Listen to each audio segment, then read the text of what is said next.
Here's our strategies that we think are really important. One, to increase the affordable housing supply. The second is we need to expand homeownership opportunities. We know that this is a huge piece, particularly for low and moderate income families and people of color, to build the equity that can make a difference in their lives. We need to continue to support housing stability. And as we do that, we think about two things. One is racial and economic equity. And then how do we think about doing that in a way that we understand what's happening with our climate, with our environment?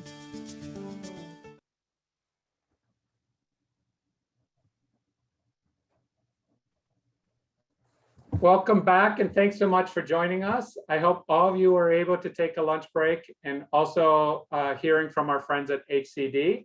I'm David Howden. I'm the director of Los Angeles program at CSH and also a proud member of the Housing California's board. I want to thank all our sponsors, all of our speakers, as well as all of you for joining us this week. I'm excited to hear directly from our leaders in our legislature about the goings on at the state capitol, hold housing and homelessness agenda together. For now, I'll turn it over to Eileen Fitzgerald, the head of Housing Affordability Philanthropy at Wells Fargo, and one of our new title sponsors, to share a few words and introduce our special guest this afternoon. Thanks, Eileen. Thanks so much, David. Wells Fargo is so proud to be a co-title sponsor of the 2021 Virtual Unconference. And we really appreciate Housing California's essential role fostering collaboration and helping create solutions to address the housing affordability challenges. A home is fundamental, and that point was brought home to everyone during COVID-19. A safe, healthy, and affordable home was more essential than ever. Knowing that importance of home and the incredible inequitable force of COVID-19 on low-income and BIPOC communities, last year, Wells Fargo responded with $225 million in grants for housing, small business, and COVID emergency response. Of that, $85 million in housing funding during COVID-19 was used to keep more than 200,000 people housed, as we supported housing counseling organizations, legal assistance, and housing nonprofits across California and the nation. And this year, we're continuing to provide some of those grants to help keep people housed and support the critical outreach efforts to help renters and homeowners obtain federal and state assistance. At the same time, we must look forward and address the root causes of the housing affordability crisis that we're mired in. And I know that's what California's Roadmap 2030 is trying to do. Right as the pandemic was starting to rage, we announced our Housing Affordability Breakthrough Challenge in conjunction with enterprise community partners. We received more than 850 applications from across the nation on transformative ideas for construction, financing, and resident services. I will say it was incredibly uplifting to see that energy and commitment to trying to think about housing differently. We funded 6th grade organizations across the nation who are all bringing a strong racial equity perspective to their breakthrough ideas, including one in California, Impact Justice's Homecoming Project, which fundamentally recognizes that the system is broken for formerly incarcerated people who are looking to return to their communities and find housing. So I want to thank each and every one of you who are here today for all your commitment and your inspiring and essential work towards solving housing affordability. But this afternoon, it's my honor to introduce two individuals that are demonstrating leadership in a very challenging housing landscape in California. This plenary promises to be a really interesting conversation given the current budget and sustainability goals. Assemblyman David Chu and Senator Scott Wiener are both from our headquarters city of San Francisco, and both are right in the middle of these important issues right now for the state of California. Assemblyman David Chu chairs the Assembly Housing and Community Development Committee and has been a dependable voice and really a staunch advocate for affordable housing and homelessness, authoring bills to cap rent increases and create more affordable and supportive housing opportunities. Senator Wiener chairs the Senate Housing Committee and also has maintained a strong focus on solutions to homelessness and state housing shortage, including working on bills to prevent and end youth homelessness.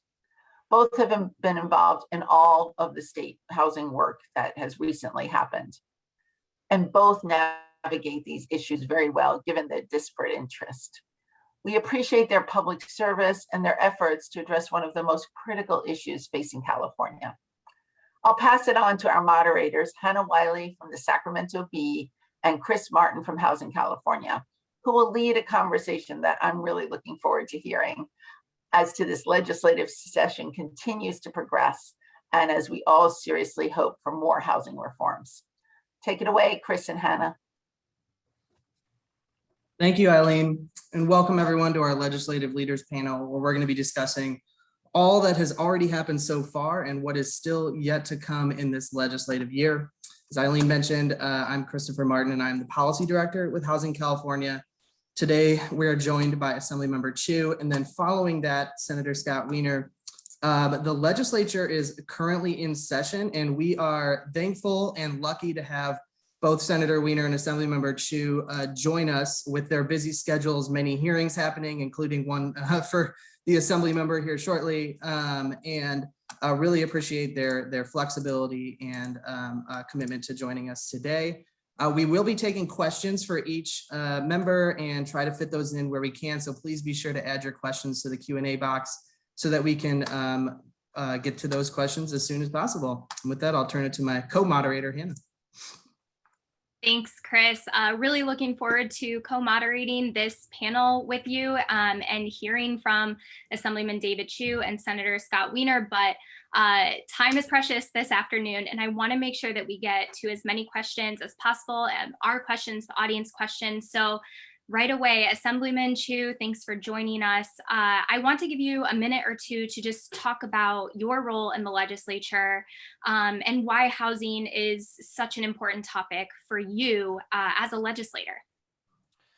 So first of all, let me just start by thanking Housing California. I mentioned, I think this is the one conference that I've attended every single year since I've been in office.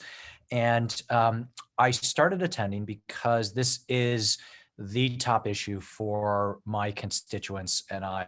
When I was elected 6.5 years ago to the legislature, San Francisco and the Bay Area were really ground zero for the housing crisis, for the tenant crisis, the eviction crisis, and what has now become the statewide homelessness crisis. And I first came to Sacramento, and I think I actually said this at a Housing California event early on. I asked colleagues, what are we going to do about the housing crisis? And at the time in 2014, I got a lot of blank stares because what we were experiencing in the Bay Area had not yet permeated to the entire state. But of course, just a few years later, everyone has been grappling with the incredibly high home prices and rent prices, the record levels of homelessness on our streets, and all the challenges that epitomize the housing crisis in between. So that's really why we do what we do. Thank you, Assemblymember. So first question we have for you is around California's Roadmap Home 2030, which envisions meeting the full scale of the need for Californians struggling the most, including creating 1.2 million affordable homes, protecting 1 million low-income households from losing their homes, ending homelessness, and closing racial equity gaps in housing and homelessness. So for you, what is your vision for housing justice in California, and how do you think we could achieve that vision? So first of all, my vision matches that vision, that proposal. You know, I think it's important for us to start with the end in mind. Where are we trying to go? And I would say fundamentally, it's about making sure that we are putting a roof over everyone's head. And maybe I'll get philosophical for a second. When I was in college, I read this book called A Theory of Justice by John Rawls, a political philosopher, in which he lays out, how do you think about what society ought to look like? And I would suggest the following. If none of us knew what our station in life was going to be, for example, imagine we're all 18-year-old college freshmen, or not in college freshmen, we're 18-year-olds. We don't know what our future is going to look like, what our income is going to look like. And let's say we don't know what our race or our gender or our position in life is going to look like.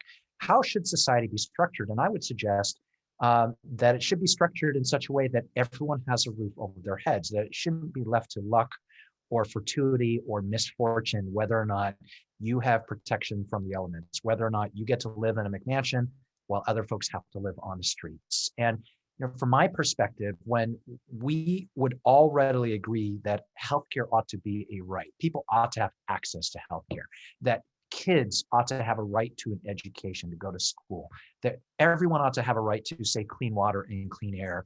I think that housing needs to be recognized truly as a civil rights, and we've got to align our society in that direction, rather than thinking about housing as simply a commodity on a marketplace whose price can fluctuate up and down depending on the laws of supply and demand, which is generally how we think about it. I think it is the role of government to say, hopefully the markets will produce enough housing, but when the markets don't produce enough housing, we have to step in. We have to step in either to help shape the market so they produce enough housing, as well as, if we need to, fund that housing ourselves, particularly for our lowest income residents. So that's kind of where I come from when it comes to this. But I also just want to reiterate the work of that of the California Roadmap Home 2030. For those of you who haven't seen it, it is many, many pages of just fantastic ideas of what we need to move things forward. And I think anyone who reads that will understand sort of two things. These are big, ambitious ideas. Most of the ideas will not be easy politically, but if we don't do many of them, we will not address the crisis. We're going to be in exactly the same place in 5, 10, 15 years. And I can tell you, for me, that's not acceptable.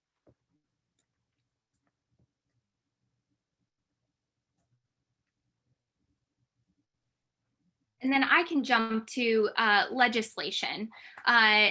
As a reporter covering the housing crisis, I often feel that I write stories about bill introductions, specifically around affordable housing or housing production ideas. And very infrequently do I get the chance to write about a bill signing.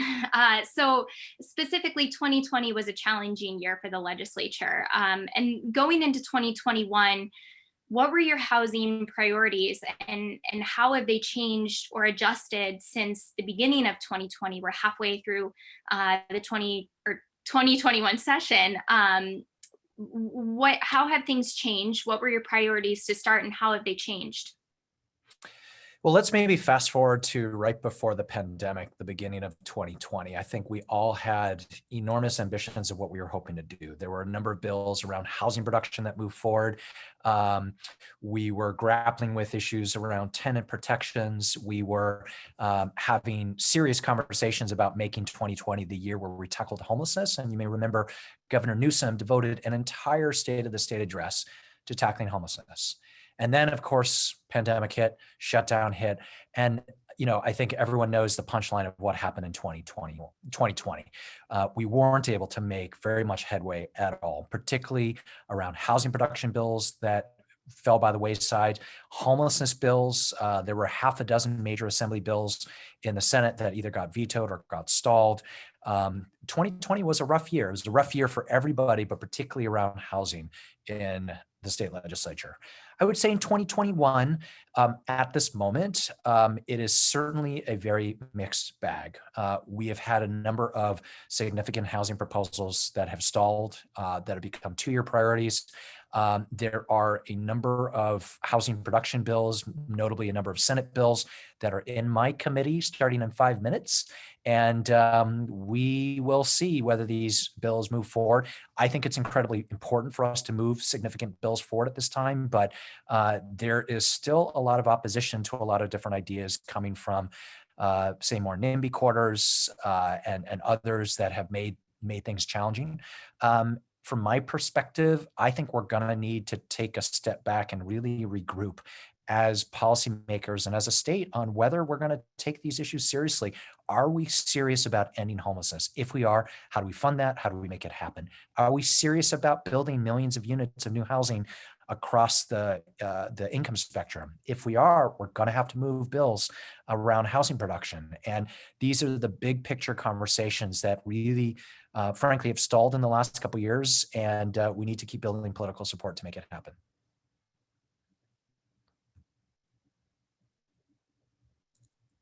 Great. So I have a question. So it's been a tough year for legislation, but on the other hand, our budget, our state budget has been unexpectedly robust. We have a $75 billion surplus. We've got federal resources coming in. And of course, our roadmap home urges the state to invest in our values, particularly helping those struggling the most and at scale. So do you feel like of course, the legislature and governor are in negotiations as we speak, but do you feel like the legislative budget this year that you all put forward does that? Do you feel like it invests in your values and at scale? And what do you like about it? Where do you think things could have been better? And is there anything you'd like to highlight between the differences between the legislature and the governor on issues around housing and homelessness? So the budget picture has been really one of the few bright spots in recent months. None of us expected to have the level of the budget surplus that we are experiencing at this moment, which gives us the chance to make those longer term investments that we'd all been hoping for.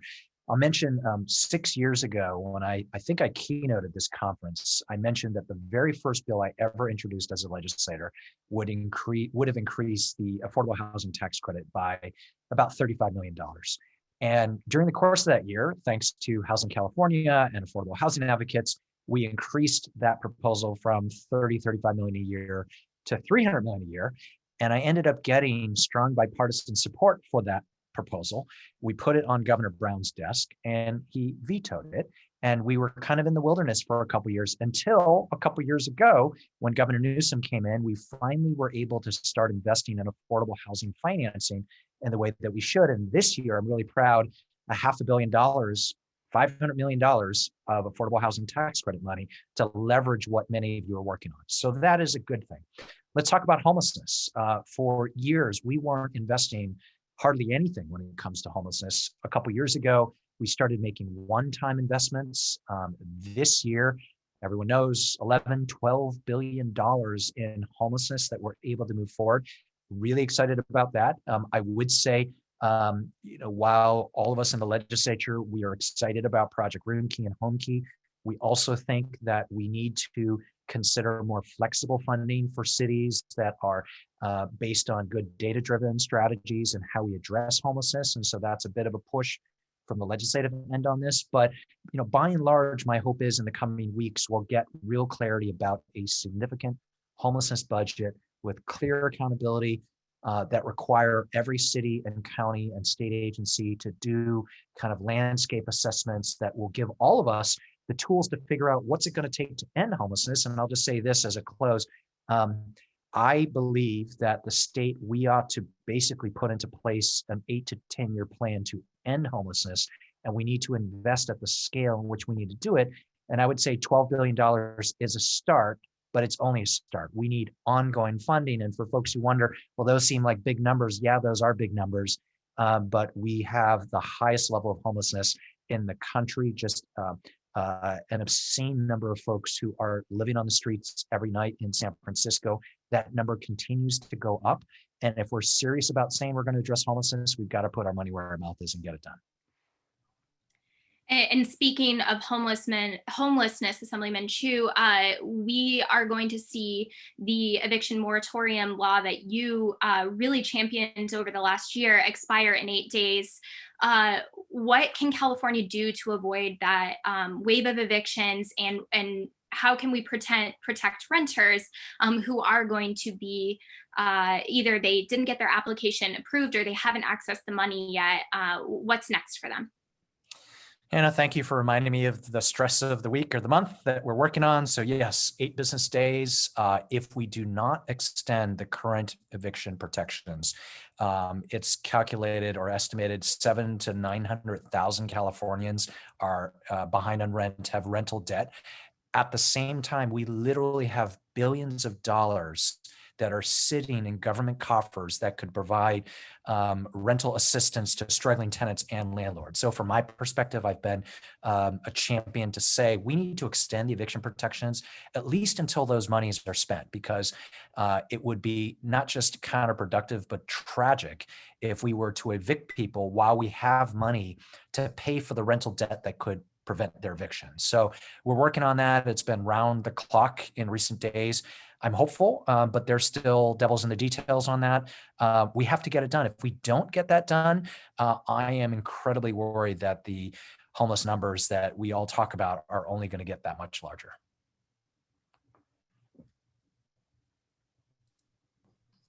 Great. Thank you, Assemblymember Chu, for that. I have one question out of curiosity before we jump to our last question for you. Is just kind of where you see things going. It's, of course, it's June 22nd. There's still the second half of session, and what priorities you think or you see for the remainder of this session, and what you'd like to see the legislature focus on.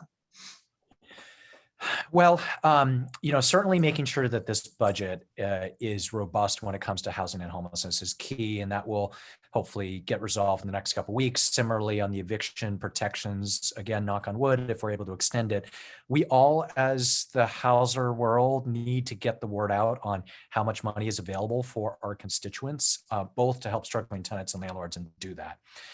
There are a number of really critical housing production bills that are moving forward, and I want to defer to Senator Wiener and really tip my hat to the Senate and Senate leadership for moving forward a number of proposals earlier this year in that area. I've got SB 9 and 10 sitting in my committee starting in 3 minutes, but there are others, and we need to move these forward. And then what I would say is, in a couple of months, right? We're getting closer to the end of June. When we break, I think it's going to be really important this fall for us to really take a step back and re-engage and reinvest and say that we've got to move forward an aggressive statewide housing and homelessness agenda.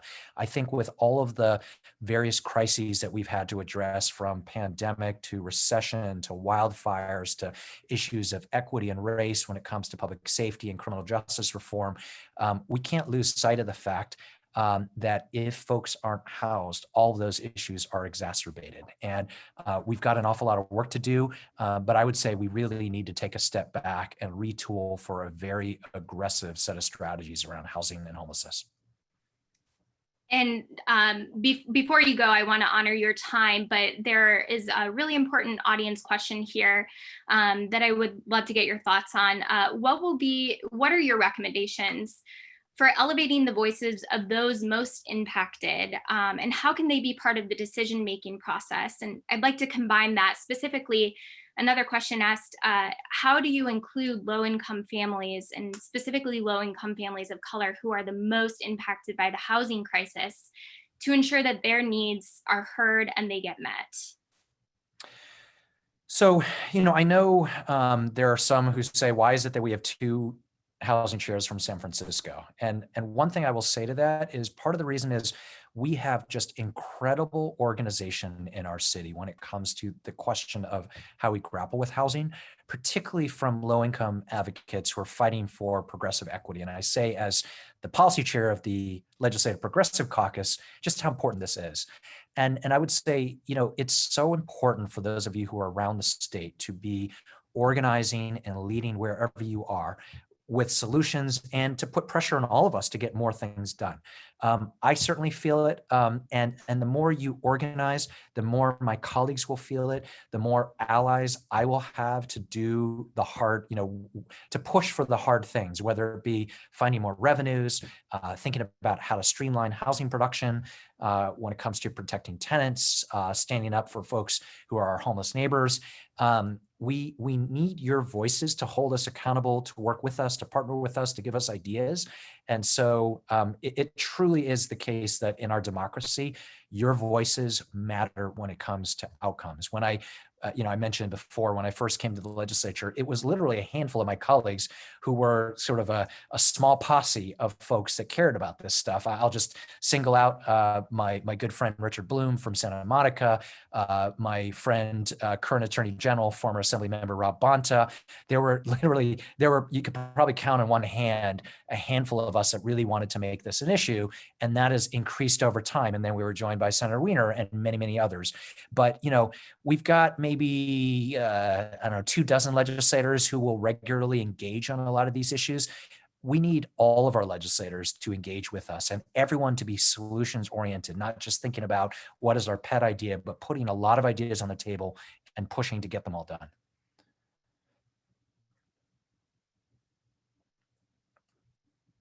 And with that, my apologies. I've been told I've got to start chairing the meeting. I got to gavel down. So any final 30-second question? I don't think so. I think we all just collectively thank you for joining us, especially today, given you have a hearing starting momentarily. And just want to thank you for all your tireless work and everything you've done to this point and continue to do. And thank you again for joining us. Happy to. And my hope is this is the last Housing California conference that is done virtually, particularly since I missed those late night karaoke sessions that I've only heard of. So with that, back to you guys. Hannah, Christopher, good to see you. Thanks, Assemblymember. See you.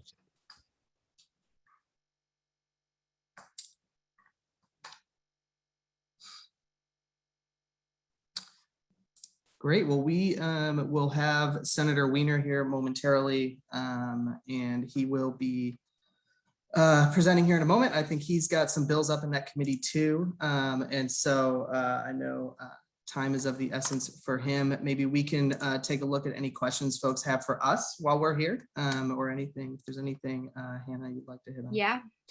Well, hopefully I can say, hopefully the Housing Community Development Committee doesn't break any news while I'm here, but I'm excited to see what happens in that committee afterwards. In the meantime, Chris, I know that the 12 bill limit this year. So for those of you who aren't necessarily aware, the legislature leadership this year asked members to limit their bill loads to 12 measures only.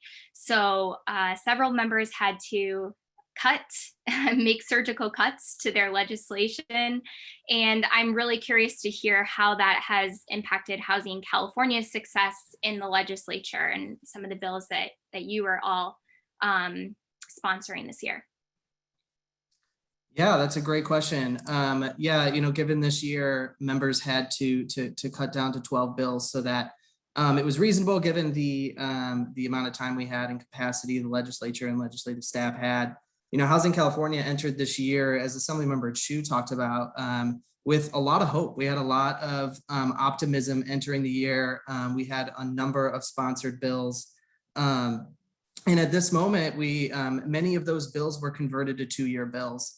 For a variety of reasons. Oftentimes, we have bills that are really dependent upon the state budget.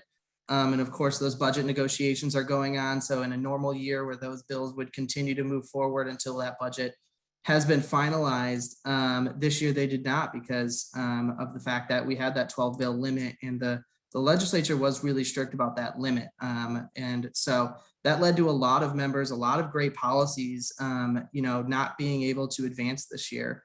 Of course, this is the first year of a 2-year session. So we will have another bite at the apple, so to say, in the coming year in 2022, when we pick back up as the legislative cycle resumes this winter.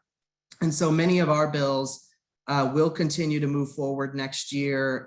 Chief among them is a bill that Assemblymember Chu was a principal co-author or a joint author actually on, which was AB 71. To create ongoing revenue, as Assemblymember Chu pointed out, that we need, which is ongoing revenue to address homelessness. AB 71 was one of those bills that could not move forward because of the budget this year, and so we did convert that one to a 2-year bill. That's from Assemblywoman Luz Rivas and Assemblymember Chu and many others, and I know our coalition of folks are really strongly pushing for that in the budget this year around ongoing homelessness resources. And those negotiations are still going on, but that bill was a great example of one that was converted to a 2-year bill because of this 12 bill limit, and many others that we are hopeful to move forward next year. Great, thanks for that. Yeah, the 12 bill limit and certainly other logistics this year, given COVID, helped eliminate some of my workload as well. But you mentioned the importance of maintaining ongoing funds for homelessness solutions. And that's been something I know Housing California and other affordable housing advocates have really pushed for in recent years for a long time. Why is it so critical to maintain ongoing funds and not put homelessness funds or homelessness money in the budget on a one-time basis? Great question. I know we have Senator Wiener here, so I'll just mention from the start, the very basic answer to that is that we need to be able to fund things like rental assistance, like operating subsidies for affordable and supportive housing units. And you can't do that with one-time funds. And so to be able to fully address homelessness, we do need those ongoing resources. And that's why we have champions like Senator Wiener here, really excited to have Senator Wiener, the chair of the Senate Housing Committee, with us today on a day where he's presenting on several bills momentarily. And so we just had Assemblymember Chu here, and really excited to have you. And if there's anything you'd like to talk about, any priorities you'd like to talk about before we jump into questions, I'll toss it to you. No, I appreciate it. Thank you for having me. And I appreciate the working relationship with Housing California. COVID has supposedly changed a lot of things that I think actually haven't changed.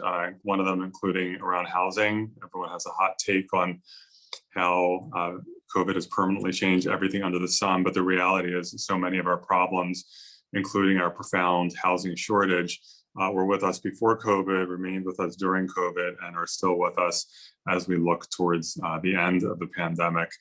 We are short millions of homes in California. Many of those homes much of that shortage is housing affordable to our lowest income residents. But much of that shortage is also market rate housing to try to reduce cost pressures on our middle income families, because we're not going to subsidize our way out of our middle income housing problem. It's going to be hard enough to subsidize our way out of our low income housing problem, given that 90% of low income people in California live in market rate housing. So we need to focus our housing subsidies on our low income residents, and we need to just dramatically ramp up overall production so that we stop driving the middle class out of California. And that's still the heart of the problem today, just like it was before COVID. And so we need, and we're working very hard to try to make it easier to build every kind of housing in California by ending exclusionary zoning, by ramping up streamlining so that we approve projects faster, by increasing our investment in those housing subsidies, whether it's building housing or converting motels or just housing vouchers for low income people. We have to keep increasing that investment, and we've been doing that pretty steadily over the last 5 or 6 years, although there's obviously a lot more to do. And then we need to make sure that we are keeping people stable in their homes. That's a lot better scenario to keep someone in their home than to have them lose their home and then have to triage and address that disaster in someone's life when someone loses their home. So we're focusing on all of these things this year. I have a couple of zoning bills in Assembly Housing Committee today. We're finalizing our budget with some robust investment, and we're about to extend the eviction moratorium. Great. Well, with that, I'll jump right in to our first question for you, which is about the California Roadmap Home, which envisions meeting the full scale of the need for Californians struggling the most, including creating, as you mentioned, 1.2 million affordable homes, protecting 1 million low-income residents from losing their homes, ending homelessness, and closing racial equity gaps in our housing and homelessness systems. So what is your vision for housing justice in California, and how do you think we can achieve that here in California? Yeah, I mean, I think a lot of times when we talk about housing policy, we all get quickly siloed. You know, there are the people who are advocating for renters and to prevent evictions, people who are advocating for building more subsidized affordable housing for low-income people, people who are focused on supportive housing for formerly homeless people, people who focus on streamlining or on zoning reform. We all get sort of balkanized a little bit. And that's not to say there aren't sometimes disagreements within the broader pro-housing world. And when I say the broader pro-housing world, I mean those of us, and I think everyone in the Zoom, maybe not everyone, but largely probably agrees that the goal is that everyone should have a place to call home, and that housing is foundational, almost to the extent of like air or water or childbirth. And so we want everyone to have a home.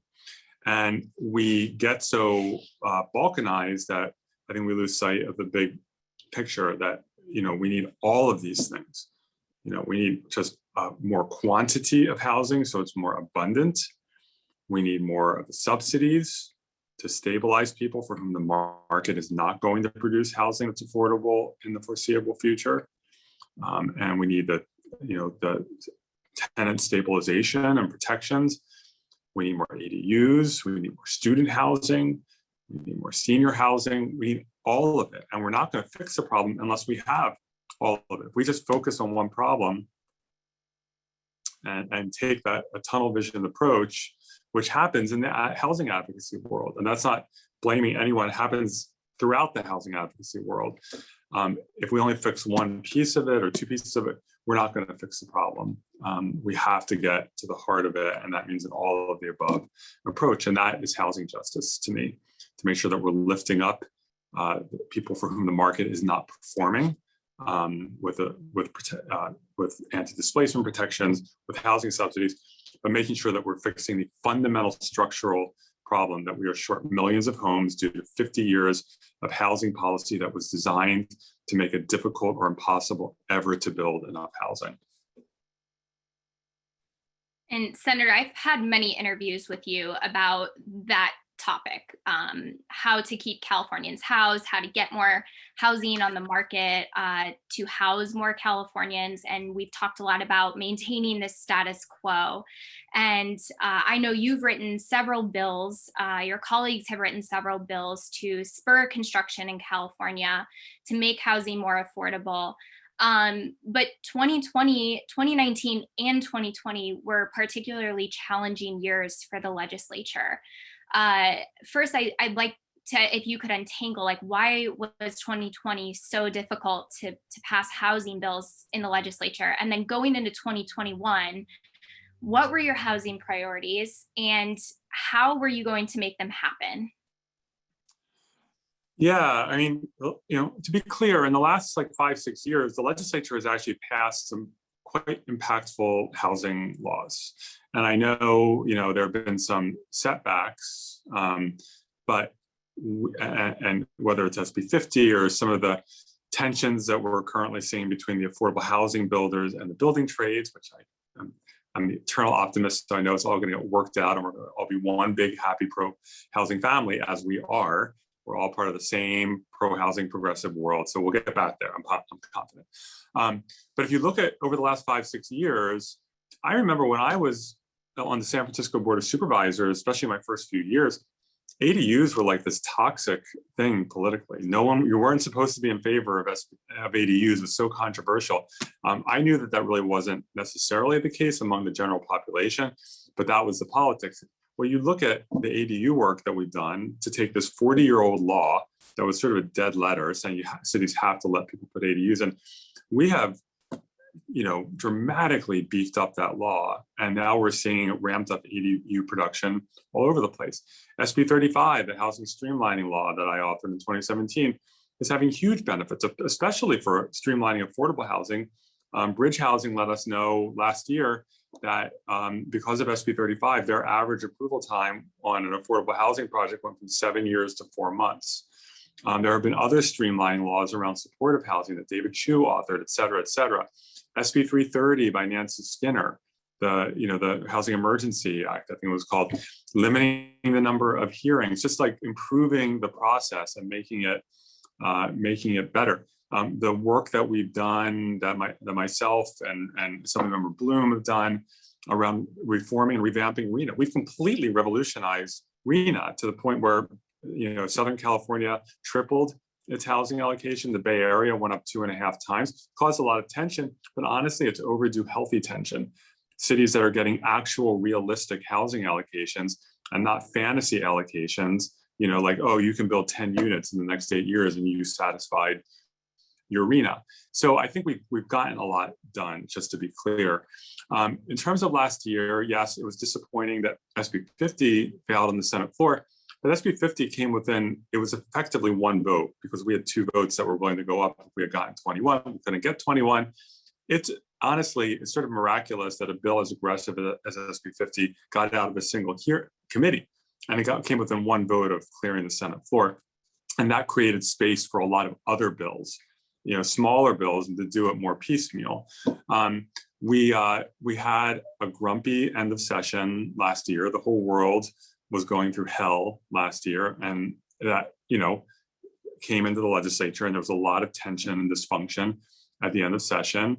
I don't think it had to do with housing. I think it had to do with just the world that we were in, and we're turning that around this year. I do want to say, though, that a problem that we have, and this was inevitable, as we built the grand pro-housing coalition and started moving all these aggressive pro-housing reforms through, it was inevitable that the opposition, that the NIMBY world would find each other, and they have found each other, and they have statewide networks, and they get activated really quickly and have a lot of time on their hands and are obsessive about opposing anything that might mean new multi-unit construction in their community or affordable housing in their community. And they're very active and loud. And so we have to contend with that. And that is causing some real challenges with some housing work in the legislature.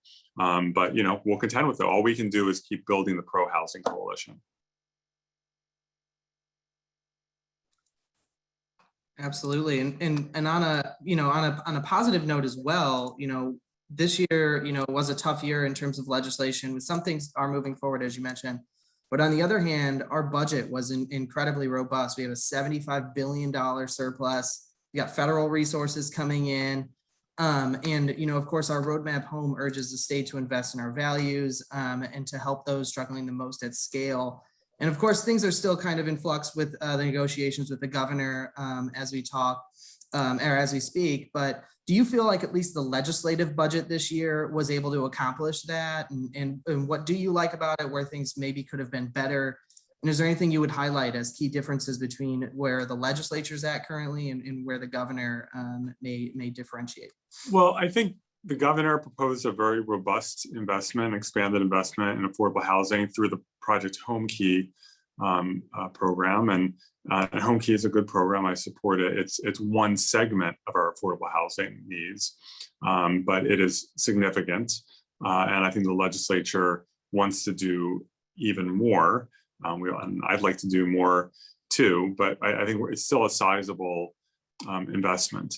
And I agree with what you were saying when I came on at the beginning, that we need to have sustainable funding streams. So it's not just like fighting for cash every year. So I think we're moving in a positive direction, but it needs to be sustainable over time. I think that one of the sorry, someone just sent me a text message and it just totally distracted me, and I forgot what I was going to say. One of the things in the budget this year is to try to provide some funding to help cities that have projects that are almost fully funded but not fully funded, and to help top off those projects, because we see that over and over again. Right? We get projects, they're entitled, they're designed, they have the bulk of the money they need, but they're short something, a few $100,000, maybe $1 million, a few million. And let's try to top off those projects. And having a more sustainable funding stream allows you to do that, to just say, okay, we're going to put a little money here to help finish this project, et cetera. And so I'd like to see more of that sustainability, because we definitely are still in a phase with housing funding in California post redevelopment where it's very ad hoc. Do we happen to have a bond? Do we happen to be in a good year where we can put in a few additional $1 billion? And I would love to see a more sustainable approach. Senator Jim Bell, who we miss dearly, tried to do that with, what was it, SB 795. Unfortunately, was vetoed once, and we could never get gubernatorial support from two different governors on it. And I get it, they're protecting the general fund. But it was unfortunate because that would have created a more sustainable funding stream. Talking about, a dream situation, if you could make one or two dramatic changes in the way California addresses housing and homelessness, what would they be? We would pass SB 50. We would take SB 35 and just make it a much broader streamlining law. We would make a permanent, ongoing investment of billions and billions and billions of dollars in affordable housing that would be ongoing. And we would, make some needed improvements in terms of our protection of renters. I mean, those are, to me, like the pillars of it. Legalize the housing by zoning for it, get it approved more quickly instead of having to go through years of process, keep people stable in their homes, and put our money where our mouth is in terms of investing in affordable housing for our low-income residents. Thanks for that. And give UC and CSU more money to build student housing. That would be another good one. Yeah, and I would highlight all your work around homeless youth, and that we were sponsors of SB 918 many years ago. It feels like, even though it's only 3 years ago. And I do just want to say thank you for reminding me about that, because it's a passion for me, and thank you for working with us on SB 918. And then this year, Senate Bill 234, where the bill is basically a budget play asking for $100 million for housing for youth exiting foster care, criminal justice system, youth who are experiencing homelessness, which is a big increase on anything we've ever invested in homeless and at-risk youth. 2/3 of counties don't even have youth-specific homeless programs. So we were excited about the $100 million, and now we're at $250 million. The governor came back with $200 million, and then the legislature added in another 50. So we're now at $250 million through Home Key for specifically for at-risk youth, which is just tremendous. Realizes that you can never ask for too much. We obviously under-asked. We should have asked for more.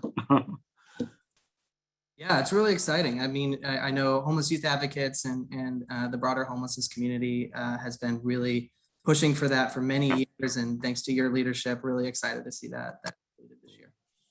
So I'm going to take a question. There's a question in the chat I wanted to go with first. We have a couple. If you have a minute, I know you've got. I do shortly, but I have one here. So this one is let me grab it one sec. How do we encourage more housing in traditionally exclusionary, high opportunity, high resource areas while protecting sensitive, at-risk, and primarily BIPOC communities from displacement in those areas? Yeah, I think we can absolutely do that. And first of all, just having good anti-displacement protections, period, are really important so that you're adding new housing, not replacing the people who are already there. So strong anti-demolition protections, eviction protections, and so forth. And the reality is, when you start, trying to allow more multi-unit construction in traditionally single-family areas, you are largely doing that. Because although there are exceptions, there are parts of, say, in South LA, parts of Oakland, there are areas that are single-family areas that are more communities of color and are more diverse. Largely, if you look at the mapping of where single family communities are, that's not the predominant demographic when you look at single family zoned areas. Those are much whiter, more affluent, more exclusionary. And so when you reform single family zoning and say, we're going to stop banning apartment buildings in these communities, you are doing that. And you have to mix that with, of course, with anti-displacement protections. So when I look like in San Francisco, and we're having the debates about SB 50, the reality is that for the most part, you look at the Mission or south of Market or Chinatown, they would have been barely, or Tenderloin, they would have been very minimally impacted by SB 50 because they're already zoned for density. We know that historically, the areas that have been zoned for density have tended to be lower income communities, communities of color. I think it's a needle that we can absolutely thread. It's not rocket science. We know what we need to do. But I think a lot of times we insist on perfection to do anything and then nothing happens. And that's what I want to try to move past. You talked about being an optimist, Senator. So I'm gonna ask, like, how can California rethink housing production to become easier, faster, cheaper? This is a question in the Q&A, and is that feasible given the climate around disagreement between affordable housing advocates and some of the trades and some of the. I think it is. I mean, I think. With the trades, we want to pay construction workers, good middle class wages. I'm a supporter of prevailing wage. I'm a supporter of a skilled workforce. I want us to. It becomes a little bit of a chicken and egg, right? We want to ramp up our apprenticeship programs, really scale up skilled workforce. But to do that, we have to have work for them, right? And so that's why. There's this eternal debate. Well, you don't have enough skilled workforce. Well, you're using non-union, low-paid construction workers. And so you're not even employing our skilled workers that we have.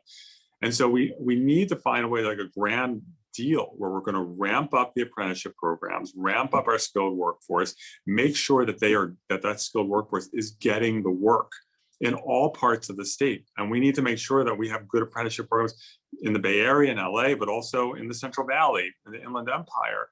Like that, we can, if we're strategic about it and really come up with a grand deal, I think we can fix this and we can build the housing we need and pay construction workers good wages, and not have construction workers living in poverty.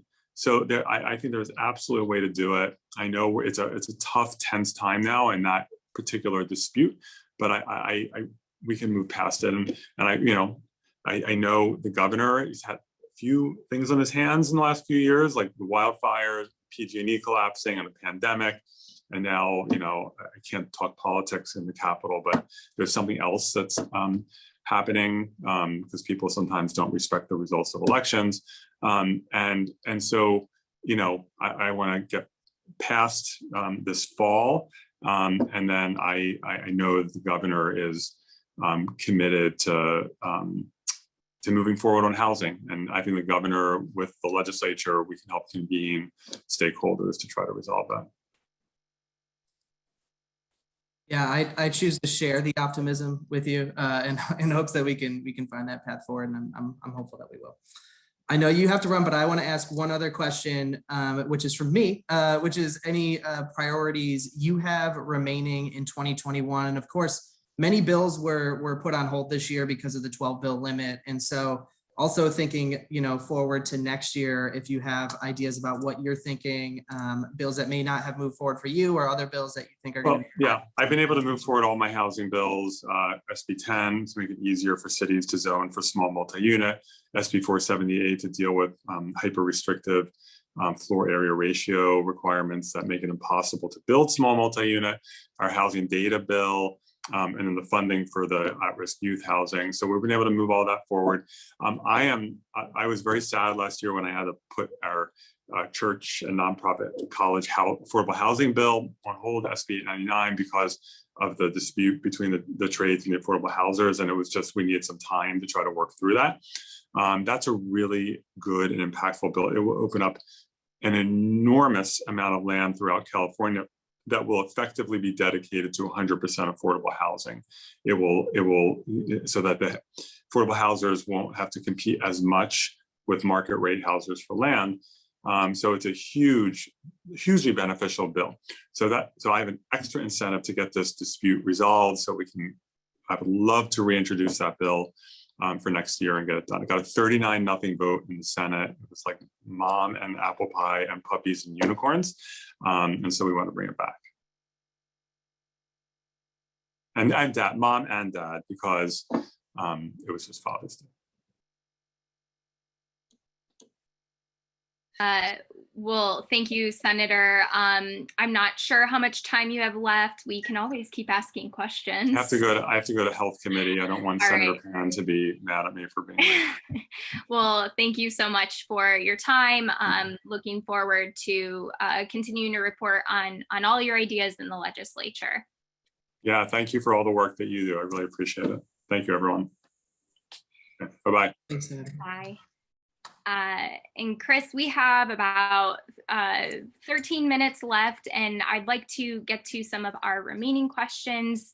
One key issue in the legislature is making sure that all stakeholders are engaged and that everyone's on the same page to move a comprehensive housing agenda forward. And I'm really curious to hear, how can people do that? How can we do that in California? What do stakeholders need to do to get that agenda accomplished? Well, I think first starting with optimism, like Senator Wiener, who is hopeful, and I think we all are, that we can come to the same table and work together. I think one is also centering those most impacted in decision making and discussions around policies, so that we are really thinking about how communities, particularly BIPOC communities, are impacted by pieces of legislation, and so that's really critical.